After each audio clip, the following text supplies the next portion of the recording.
Europe 1. Question de santé, c'est avec le docteur Gérald Kierzek et avec vous Isabelle Quenin pour l'actu santé bien-être du jour. Et au sommaire aujourd'hui, des conseils pour bien soigner son rhume. Attention au maquillage que vous vous mettez sur le visage. Et puis parents, surveillez vos enfants sur Internet. Et pour commencer, soigner son rhume peut être dangereux.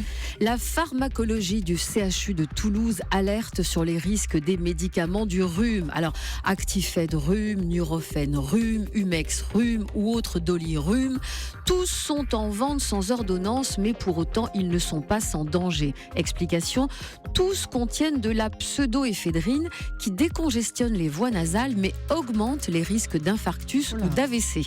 Alors prudence donc, et retour aux bonnes pratiques. On rince avec du sérum physiologique et on mouche. Gérald. Oui, vous avez raison, c'est des conseils de bon sens, mais ça se comprend. La pseudoéphédrine, c'est un vasoconstricteur, ça resserre les vaisseaux, les petits vaisseaux du nez pour éviter que ça coule, mais donc tous les vaisseaux, y compris quand on a de l'hypertension artérielle, donc c'est contre-indiqué en cas d'hypertension artérielle. Et puis il faut des règles de bon usage, moins de 5 jours d'utilisation, jamais chez les enfants de moins de 15 ans et pas d'association de ces produits entre eux parce que là on majore les effets secondaires. Pour Halloween, ne mettez pas n'importe quoi sur votre visage. On parle des masques, on parle du maquillage, se faire une tête à faire peur, se déguiser jusqu'au bout du nez, l'un des grands bonheurs de la soirée d'Halloween, sauf que les maquillages, et particulièrement les maquillages enfants de fête, sont bourrés de substances potentiellement dangereuses.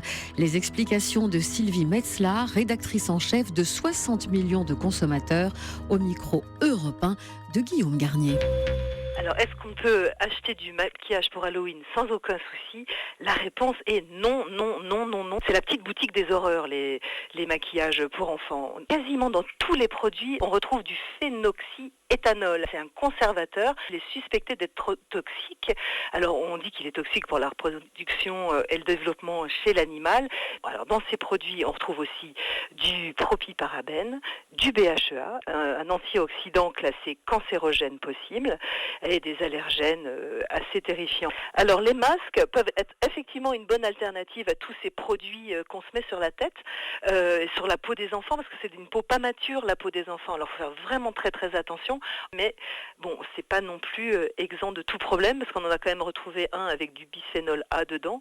Bon, mais on se dit que le masque, on le met le temps de faire peur et après on l'enlève. On y reste peut-être moins longtemps qu'avec du maquillage.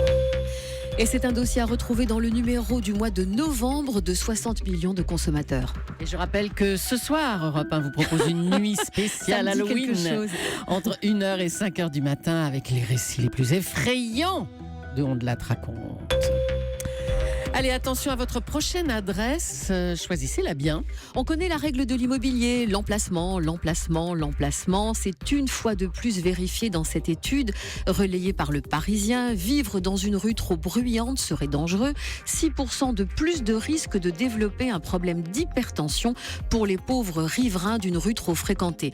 Alors c'est une étude qui a été conduite sur 40 000 citadins et ce n'est pas tout, car au méfait du bruit se rajoutent les problèmes de pollution. Mais dans une précédente étude, on nous expliquait que dans les campagnes aussi, c'était aussi pollué que dans les villes. D'où ma question, on vit où en fait alors ? Allez, une info surprenante et inquiétante pour terminer. Les sites pour adultes, et là on rigole plus, sont de plus en plus fréquentés par les moins de 10 ans, Isabelle. Et quand on parle de sites pour adultes, Julie, on parle bien évidemment de sites pornographiques. 22% des utilisateurs ont moins de 10 ans. 36% ont entre 10 et 14 ans. Donc, des recommandations aux parents qui risquent de tomber des nues en nous écoutant.